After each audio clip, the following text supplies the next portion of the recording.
When you know within yourself that there's something you want to do, and I believe that all of us were born with a purpose, that all of us have something that we are supposed to do, that all of us have some goodness within us, and that goodness gives us a responsibility to manifest our greatness. And when you know that, you can feel it in your guts, and you know that you're deliberately operating below your potential. You've gotten comfortable.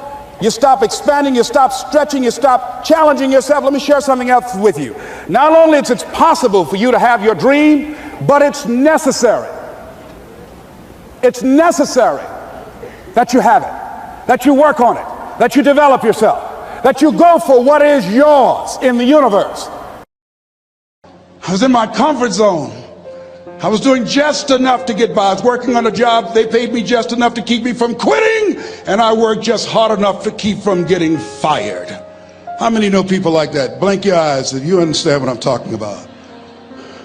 I was parked. I knew I could do more. But when my mama died, it took something out of me. When I went through a divorce, it took something out of me. When my best friend died, it took something out of me. I parked, and somebody said that life is like an onion. You have to peel it one layer at a time, and sometimes you cry. Life's going to happen to you when you have a dream. You're going to get slapped around, and don't take it personal. Don't ask, why did this have to happen to me? Why not you? Who would you suggest? You want to give us some names, some email addresses?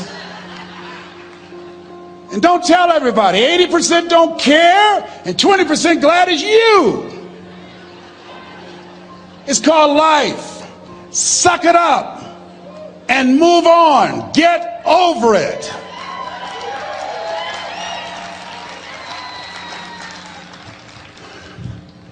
It happens to everybody.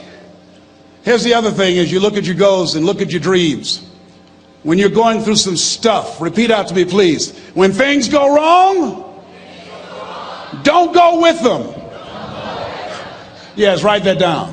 When things go wrong, don't go with them. When you're working on a business deal, you're counting on some money. Someone said you will get the loan, and it falls through.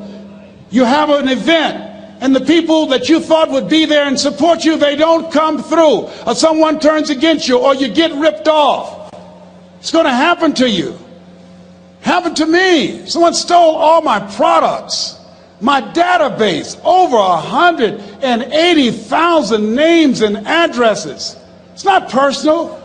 It's going to happen to everybody. It does. 8 out of 10 millionaires have been financially bankrupt. Walt Disney had he filed bankruptcy 7 times and had 2 nervous breakdowns. It's called life. But I got a saying: when life knocks you down, try and land on your back, because if you can look up, you can get up. You've got the power in you to do that. You've got something special. You've got comeback power. Here's the other thing. Let us say together, it's possible. It's necessary. It's me. Yes, write that down. It's me. Take ownership for your life. Nobody can live your dream for you but you. Nobody's going to take care of your business like you. Stop coming up with excuses. Don't give yourself permission to continue to live a small life. You can't fit a big dream into a small life. Give yourself permission to go for it, to test yourself, to challenge yourself, to live full. I like the saying, always strive to get on top in life, because it's the bottom that's overcrowded. The reason you're here is because there's something in you that says, I can do more. This just can't be it. There's something in you. There's a calling on your life. There's something in your heart that caused you to get dressed and spend the money to go to seminar after seminar and listen to message after message and speaker after speaker. Because there's something in you that tells you this is not it for you. You have not peaked here. There's more in you that you are expressing. Eye has not seen, ear has not heard, nor has entered the heart of mankind what's in store for you if you challenge yourself, if you persist and persevere. If you take ownership for your life. George Bernard Shaw said the people that make it in this life, they look around for the circumstances that they want, and if they can't find them, they create them. Create what you want. You have the power in you to do more than you can ever begin to imagine, to control your destiny, to make a difference in our children, to make a difference on the planet, to make an impact. Let us say together, it's me. And let us say together, it's hard. Say it like you know it. Say it's hard. Ladies and gentlemen, it's hard. There are people who have seen their retirements taken away from them by the corporations that they work for. They were within 2 or 3 years of retiring, and they had it taken from them. The number one entrepreneurs in this country now are senior citizens. The number one employer, number two, McDonald's and Walmart. And there's nothing wrong with those jobs. I guarantee you those people did not have a plan to end up living their lives at the end of life with those types of jobs. And they didn't have a plan like you have, and while you're investing in yourself, not to. And it's hard. There are people making choices between purchasing prescription drugs or paying for gas or a mortgage note. It's hard when you're working on a job for 20 years, 30 years, give them some good years, and then they come in and tell you, we've downsized. In other words, you're fired. And then you have to start all over again. How many of you know it's hard? Raise your hands, please. It's hard. And it's not fair. One of the things I like about T. Harv is he talks about work and investing in yourself. It's not fair when people are going up against that kind of stuff to tell them just think positive and be enthusiastic and everything will work out all right. Ain't that kind of party. It's hard. Life will put some knots on your head. I bought my first home for my mother. I was rushing, didn't know what I was doing, and I bought a home that had a lien against it. And they called me, Mr. Brown, yes, there's a lien against your property. We need $55,000 if you're going to stay there. Wait a minute, sir. I just bought this home. The guy told me there were no liens against it. I'm not the one that owe you the money. You should have checked that out, Mr. Brown. Come on. I called my attorney. We followed up. Yes, Les, there's a lien against the property. But he told me there were no liens. He lied, obviously. Oh, my God. He told me he wanted to help me because he admired the fact that I was buying this home for my mother and that he was adopted, and he identified with me. Les, he suckered you. He played you, man. So what? Well, would they take payment arrangements? What about $5,000 a month? They want all the money, Les. They want all the money, or you're going to have to get out. The house is going up for sheriff's sale. Do you have it? No, I don't have them. Can they give me some time? Tell them to give me 3 months, please. Give me 3 months. My mother's in her 70s, man. She has a bad heart. Don't do this to me. This is my dream. Don't do this, man. Please, let me talk to them. Les, I'm talking to their attorney. They don't want to talk to you. I've got to talk to their attorneys. Do you have the money? No. Will they give me 3 months? No. What about 2 months? No, Les. They want the money in 7 days. Oh, my God. Let me call you back. I'm not sure. And I walked the floors thinking, God, how could this happen to me? I got to figure this out, huh? I got to figure this out. And it seemed like the days were just ticking off. Thursday, I had to call them and let them know. They called me, Les, do you have the money? No, I don't. Friday, you have to leave. The sheriff will be there. You're going to have to leave, Les. They're going to take my house. What about my down payment? You lost it, Les. You lost it. Okay. I got to go. Yes. I prayed, Lord, please, if you show me that you're real, if you're really real, you think Paul worked for you, you haven't seen anything. Don't let me lose this house and watch what I'll do for you. I was trying to cut a deal. Have you ever tried to cut a deal? It's amazing how spiritual you get when you get in trouble. You know what I mean? When I was diagnosed with prostate cancer, I was going to bed with the Bible and the Holy Quran and Science of Mind and Joel Goldsmith, everything I could find. I was praying to Jesus, Yahweh, Melchizedek, everybody. I was calling on everybody. It's amazing. And here I was walking the floor at 3 o'clock in the morning, and I had to go and wake my mother up. I got on my knees and I said, Mama, I need you to wake up. She said, what's wrong, Leslie? I can hear you walking back and forth. I'm not asleep, son. I said, there's something I need to tell you. She said, your eyes are red. Why are your eyes red? Because I feel so stupid now. Why? We got to move tomorrow. Why, Leslie? There's a lien against the property and they want $55,000 and I don't have it. And we're going to be set out tomorrow. We have to go back to Liberty City. So she said, it's okay.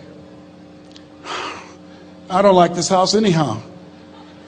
I said, why? She said, because of my arthritic knees, it hurts my knees when I go up the steps. I said, and why didn't you tell me? Because you were so happy. I just said it because you were happy. I'll live in a shack with you, boy. I love you. It's not the house. I love you. I love all my children. I said, thank you, Mama. Thank you. And the next day when we were in the truck going back to Liberty City and we pulled down 68th Terrace, the neighbors came out and said, wow, Mamie, y'all coming back? Are you back? Yes. What happened to the home your boy bought for you? Those boys you adopted. Leslie didn't do a title search. He made a mistake. And boy, I was so humiliated. How many ever made a mistake that you were just humiliated? Raise your hands. I was devastated. I was taking the furniture off the truck and my mother came and I was crying and she said, boy, I said, yes, ma'am. She said, hold your head up. I said, Mama, I can't. She said, hold your head up. I said, why? Look what I've done. She said, it's okay. It's okay. You are going to make a lot of mistakes in life, young man. You're going to fail your way to success. You have nothing to be ashamed of. Keep your head up and take that furniture back in the house. I said, yes, ma'am. And I learned something from that.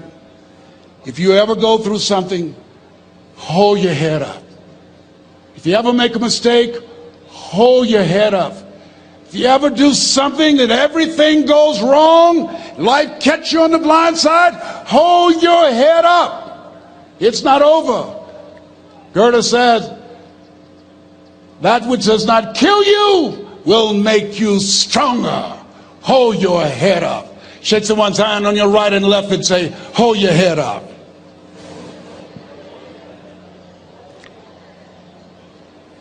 Here's something else, ladies and gentlemen. Repeat after me, please. You got to be hungry. Everybody together, you got to be hungry. I'll never forget Mr. Washington said, Mr. Brown, yes, sir. What do you want to do with your life, young man?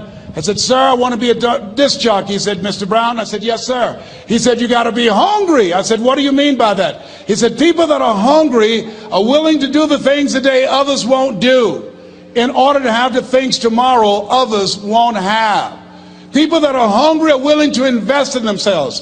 People that are hungry will go to seminars and workshops. People that are hungry are always searching, always seeking higher ground. So how do you want to make it? I said, I want to be a disc jockey. He says, good. Here's what to do. He said, I want you to read 10 to 15 pages of something positive every day.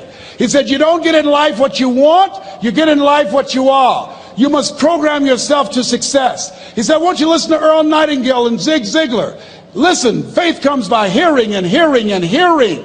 He said, I want you to change your relationships. And I don't want you to ever lose your hunger. I said, what do you mean by that? He said, people that are hungry are unstoppable. People that are hungry are no matter what people. They make it happen no matter what. He said, I want you to listen to Paul Harvey. Who is he? He's the world's greatest communicator. Success leaves clues, young man. Always listen and follow people who are doing what it is you want to do at the level you want to do it, and learn from them. I told T. Hobb when we were standing by the stage, I said, hey man, I want to work more with you. I want you to coach me. I want to learn from you. See, I found you're never too old to learn and you're never too young to teach. Always have a thirst for learning. So I listened to Paul Harvey every day on the radio.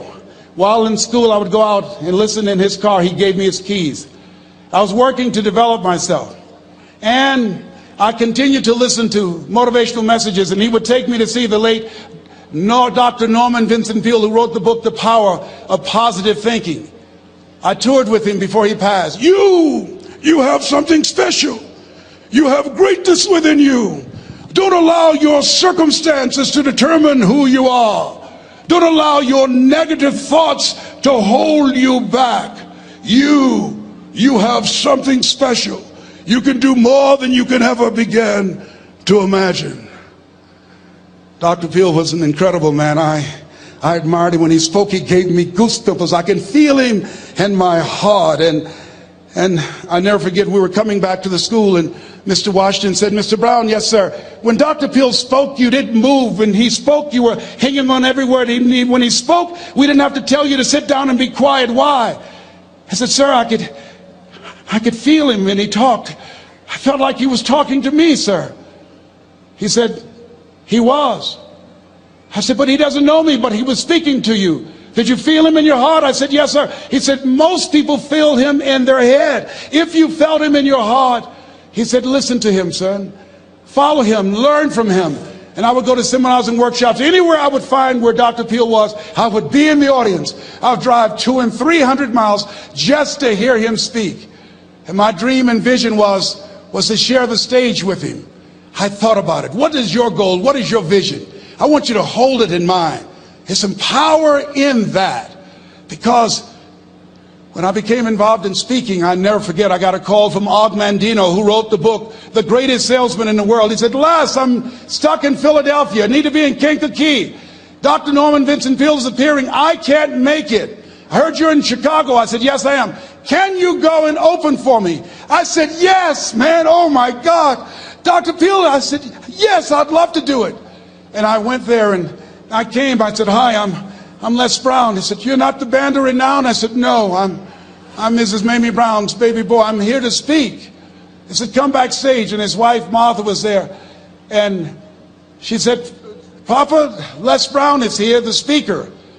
And he said, Les Brown, shoot for the moon. Because even if you miss your land among the stars. I said, sir, that's my quote. I wrote you when I was in the 11th grade. I was a part of a special education class project. That's my quote. He said, I know. I end all my speeches with that quote. And Dr. Peale had a great sense of humor. A young man was backstage, and I had so many questions to ask him, and my mind froze up, and the young guy said, Dr. Peale, how old are you? And he was up in age. He said, Sonny, I'm 92. The young man looked at him and said, I don't know if I want to live to get 92. He said, that's because you've never been 91. So I did the things that Mr. Washington suggested. I listened to motivational tapes on a regular basis. I would go to seminars and workshops whenever Zig Ziglar and Dr. Dennis Waitley and Jim Rohn would come to town.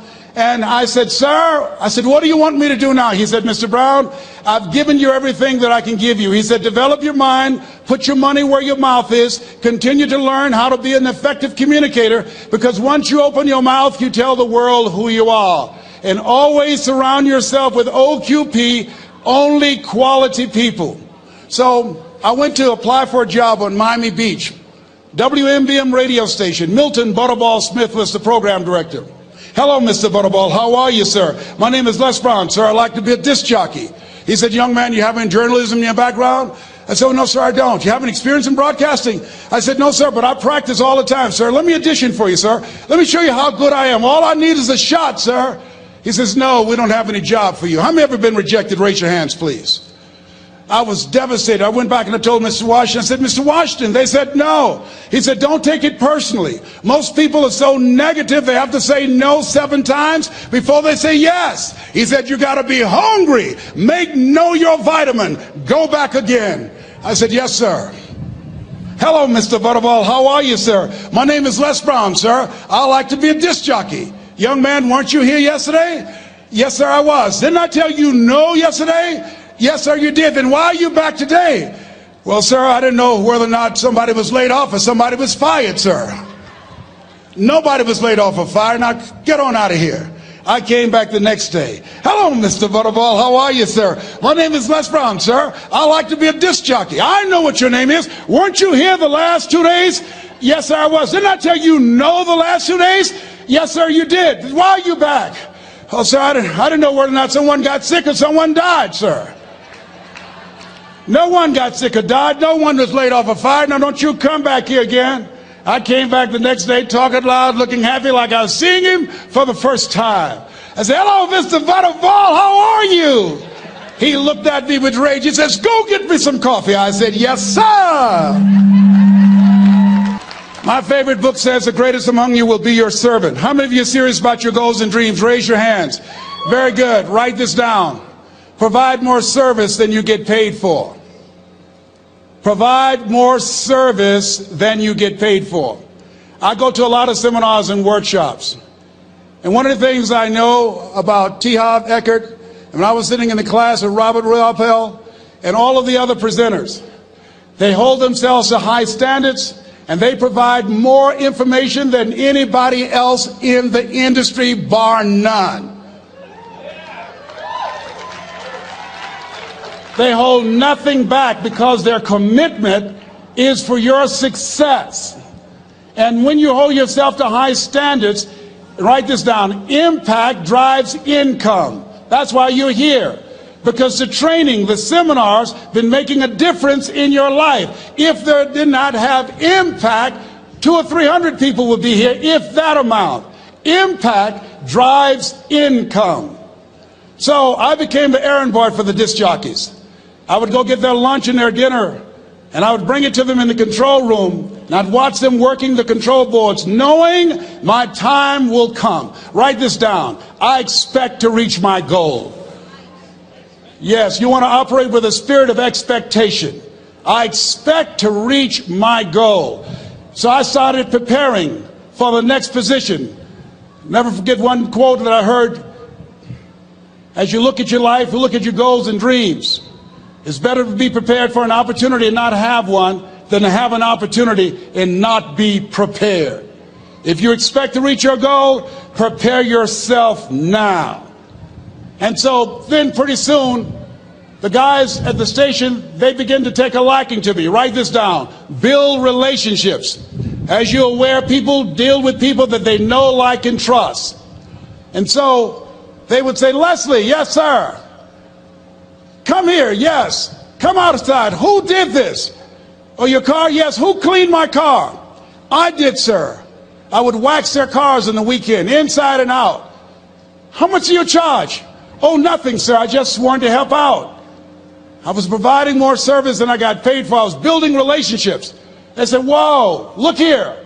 Donna Ross and the Supremes are coming to town. The Four Tops and the Temptations. Here are my car keys. Pick them up for me. Take them to the Fontainebleau Hotel on Miami Beach. I said, yes, sir.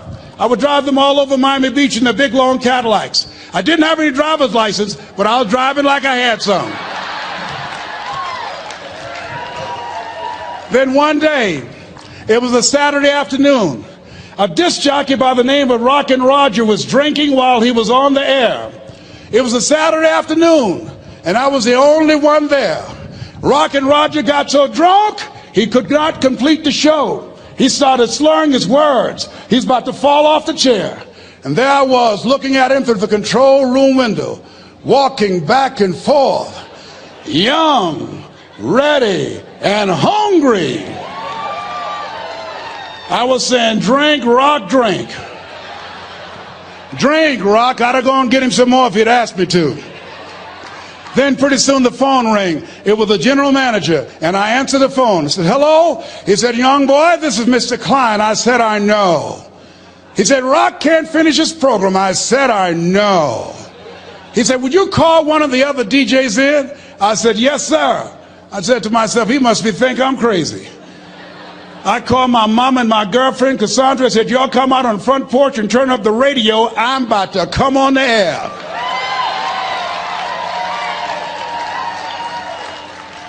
I waited for about 20 minutes, and I called him back.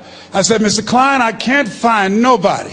He said, young boy, you know how to work the controls? I said, yes, sir. He said, go in there and segue the record, but don't say nothing here. I said, yes, sir. I couldn't wait to get old Rock out of the way. I put on a fast record. I said, look out, this is me, LB Triple P. Les Brown, your platter playing papa. There were none before me, and there will be none after me. Therefore, that makes me the one and only. Young and single and love to mingle, certified, bona fide, indubitably qualified to bring you satisfaction and a whole lot of action. Look out, baby, I'm your love man. I was hungry. I was hungry. Get old man a round of applause. I was hungry. I was hungry. You got to be hungry. Shake someone's hand on your right and left all around you and say, you got to be hungry. You got to be hungry. To get those dreams out of your head and step into your greatness, you got to be hungry. To get those ideas, that talent, that gift out of your system, you got to be hungry. To get up off the canvas of life and understand what Willie Jolly meant, that a setback is a setup for a comeback. You got to be hungry. People that are hungry are willing to do the things today others won't do in order to have the things tomorrow others won't have. How many of you got value out of what you've heard thus far? Raise your hands, please. Very good. I'd like to leave this with you. I don't know what your goals are. I don't know what you want to do. Here's what I know about you. You have greatness within you. Here's what I know about you. I can help you to live full and to die empty. I can show you what I've learned. If anybody told me that I would be doing what I'm doing now, I leave here today, I go to New Orleans and speak there, then I'll be flown to Barcelona. If anybody told me, given my circumstances, born in an abandoned building on a poor section of Miami, Florida, called Liberty City, both my birth parents stood up and said, hello, son, I would not know either one. Being labeled educable mentally retarded, put back from the 5th grade to the 4th grade, failed again when I was in the 8th grade, no college training. Anybody told me the principles that I would teach you, that they would have the impact that it has had on my life. This Les Brown that you see, I did not know he existed. And I tell you that you have greatness within you. You have the ability to do more than you can ever begin to imagine.